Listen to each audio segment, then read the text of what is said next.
Praise the Lord. கர்த்தருடைய நாமத்துக்கு மகிமை உண்டாவதாக. இந்த நாள் கூட ஒரு உண்மை சம்பவமான ஒரு கதையை குறித்து நாம் அதை கருத்தோடு பார்த்து அதன் பின்னால் நம் வசனத்துக்குள்ளாக தியானிக்க செல்வோம். இந்த வேளையில் கூட உண்மை சம்பவம் என்னவென்றால், ஒரு அப்பார்ட்மெண்ட் கட்டடத்தில் தாயும் மகனும் வசித்து கொண்டிருந்தார்கள்.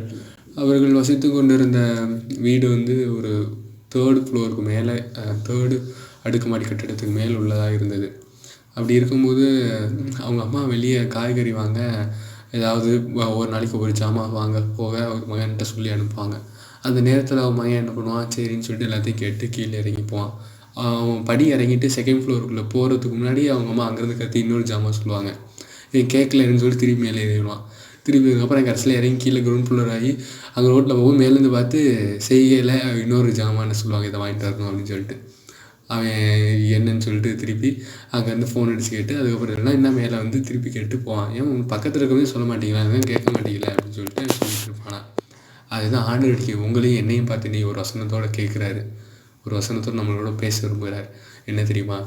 ஏசாயா 48:16 சொல்லப்பட்டிருக்கு, நீங்கள் என் சமீபத்தில் வந்து நான் சொல்வதை கேளுங்கள். ஆமென். ஆண்டவர் சொல்கிறாரு, நீங்கள் சமீபத்தில் வந்து நான் சொல்கிறதை கேளுங்கள். அவர் சொல்கிறத கேட்கணுன்னா நம்ம ஃபஸ்ட்டு கிட்டத்தில் இருக்கணும். அவரோட அருகாமையில் இருக்கணும். நம்ம அவரோட அருகாமையில் நம்ம ஒரு ஆபத்தான தூரத்தில் இருக்கோம். அவர் சொல்கிறது ஆபத்தான தூரத்தில் இருக்கும்போது அவர் கிட்ட இருந்தால் நம்ம சொல்கிறத கேட்கும்.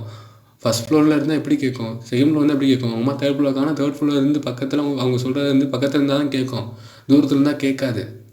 அப்படின்றபோது நம்ம ஆண்டவரோட பக்கத்தில் கிட்டி சேரணும், இன்னும் கிட்டி நெருங்கணும். சமீபத்தில் வந்து நீங்கள் என் சமீபத்தில் வந்துன்னு சொல்லி கேட்குறாரு. நீ அவர் நம்ம கிட்ட வந்தால் தான் அவர் சொல்கிறத கேட்க முடியும். அவர் சொல்கிறத கேட்டுட்டா நம்ம வாழ்க்கையை ஜெகஜோதியாக பிரகாசிக்கும். அவர் சொல்கிறத கேட்டு வாழ்ந்த ஒவ்வொருத்தவங்க வாழ்க்கை வரலாறு எடுத்து பார்த்தீங்கன்னாலும் ஜெகஜோதியாக தான் இருக்கும். அவர் சொல்கிறத கேட்காம போனவங்க தான் வாழ்க்கை கொஞ்சம் தாறுமாறாக இருக்கும். ஆனால் நம்ம வாழ்க்கை எப்படி இருக்குது, இனிமேல் நம்ம வாழ்க்கை எப்படி அமையப்போகுது, எப்படி சாட்சியாக வரப்போகுன்றதுக்கு நம்மளோட முக்கியம் அவர்கிட்ட நம்ம போய் நெருங்கணும். கிட்ட நெருங்கினா தான் அவர் சொல்கிறத கேட்க முடியும். அவர் சொல்கிறத கேட்டு நம்ம நடப்பித்தோம்னா ஜெகஜோதியான வாழ்க்கை தான். நம்ம அவர்கிட்ட நெருங்காமல் தூரத்தில் இருந்தோம்னா, ஒவ்வொரு நாளைக்கு அவருக்கு பிரியமில்லாத காரியங்களை செஞ்சீங்கன்னா நீங்கள் அவர்கிட்ட இருக்க மாட்டீங்க, தூரமாக விலகிட்டே போவீங்க. நீங்களே அவரை விட்டு விலகுறீங்கன்னு அர்த்தம். 2020 வேணால் நீங்கள் கொஞ்சம் தூரமாக இருந்திருக்கலாம்.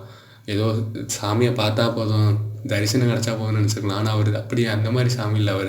அவர் உங்களோட கை கோர்த்து உங்கள் கையை பிடிச்சி அவர் நடக்கணும்னு ஆசைப்படுற தெய்வம் அவர். அதனால் நீங்கள் அவர்கிட்ட நெருங்கி கூட இருந்து அவர் சொல்கிறத கேளுங்க. அன்புள்ள தகப்பனே, அப்பா உங்கள் கரத்தில் எங்களை அர்ப்பணித்து ஒப்பு கொடுக்குறோம்ப்பா.